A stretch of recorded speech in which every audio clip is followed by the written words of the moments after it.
Assembly program. Students, எனக்கு ரொம்ப ஹாப்பியாக இருக்குது. ஏன்னா இப்பொழுது நம்ம ஸ்கூலில் எல்லாருமே ஒருத்தவங்க கூட ஒரு நாள் கூட லீவ் போட்டதில்லை. அது எனக்கு ரொம்ப ஹாப்பியாக இருக்கு. So keep it up. நான் தாண்டி டெக்கரேஷன்லாம் நீ பண்ண போறேன். எனக்கு ரொம்ப பயமா இருக்குடி. பேசாம நீ போய் பண்ணிடுறியா? அது இப்படி நான் போய் பண்ண முடியும். காண்டி பண்ணிட்டு இருக்காதடி. இப்பொழுது நம் தோழி எனபல் இயேசு இப்படி பிறந்தார் அதை பற்றி பேச போகிறாள். ப்ளீஸ் வெல்கம் எனபல் ஃபார் த டெக்கரேஷன். ஐயோ, டக்குன்னு நம்மளை கூப்பிட்டுட்டாங்க. சரி, ஓ ஐயா, இங்க கிறிஸ்மஸ் ட்ரீ பிரிண்ட் அவுட் எடுத்திருக்காங்க. சரி, மேற்கு ஆசிய பகுதியில் நசரேத் நகரில் தங்கியிருந்தனர் மேரியும் ஜோசப்பும். அப்பொழுது ரோமானியர் பேரரசு அகஸ்டஸ் ஒரு உத்தரவை வெளியிட்டார். ரோம பேரரசு மக்கள் தொகை கணக்கெடுப்பு நடத்த உள்ளதால் அனைவரும் அவரவர் சொந்த ஊருக்கு செல்ல வேண்டும் என்பதே அந்த உத்தரவு. அப்பொழுது நிறைமாத கர்ப்பிணியாக இருந்த மேரி கணவருடன் பெத்தலஹேம் என்ற ஊருக்கு வந்து சேர்ந்தார். அங்கு விடுதிகள் எல்லாம் நிரம்பியிருந்தன. தங்குவதற்கு இடமில்லை. ஒரு விடுதி உரிமையாளர் தொழுவத்தில் தங்கலாம் என அனுமதித்தார். வேறு வழியின்றி அங்கு குடியேறினர். சில நாட்களில் மேரிக்கு பிரசவ வலி ஏற்பட்டது. அந்த தொழுவத்தில் இயேசு பிறந்தார். கால்நடைகள் மத்தியில் அந்த குழந்தை இளைப்பாறியது.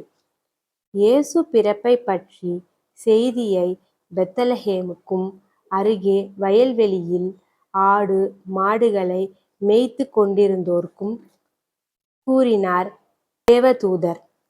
அவர்கள் சென்று குழந்தை இயேசுவை தரிசித்தனர்.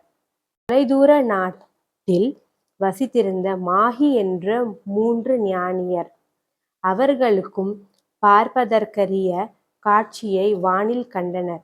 இயேசு பிறந்த இடத்துக்கு மேல் அற்புத நட்சத்திரம் உதித்திருந்தது. உடனே பெத்லஹேம் நோக்கி பயணத்தை துவங்கினர். வழியில் அவர்களை சந்தித்த யூத நாட்டின் மன்னன் குழந்தை இயேசு பிறந்திருக்கும் இடத்தை அறிந்தது தெரிவிக்க வேண்டும் என கேட்டுக்கொண்டான். குழந்தையை வணங்க விரும்புவதாகவும் தெரிவித்தான் மன்னன். நட்சத்திரம் காட்டிய பகுதிக்கு சென்ற ஞானியர் குழந்தை இயேசுவை கண்டனர். மண்டியிட்டு வணங்கி பொன், தூபவர்க்கம், வெள்ளை போளம் பரிசாக தந்து திரும்பினர்.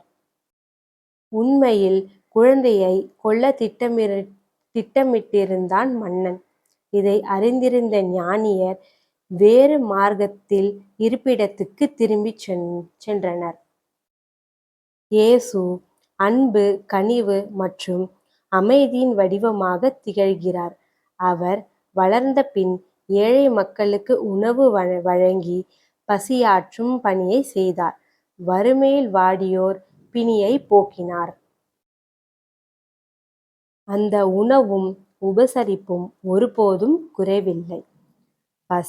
பசித்த வயிர்கள் நிறையும் வரை ரொட்டியும் மீன் உணவும் பெருகி அற்புதமும் நிகழ்ந்தது. அமைதியுடன் வாழ உரிய வழிமுறைகளை உலக மக்களுக்கு போதித்தவர் இயேசு. அவர் பிறந்த நாளில் கருணையும் இனிமையும் எங்கும் நிறைய வாழ்த்துக்கள். நன்றி. Everyone clap hands for Annabelle. Thank you. Everyone disperse to your classes.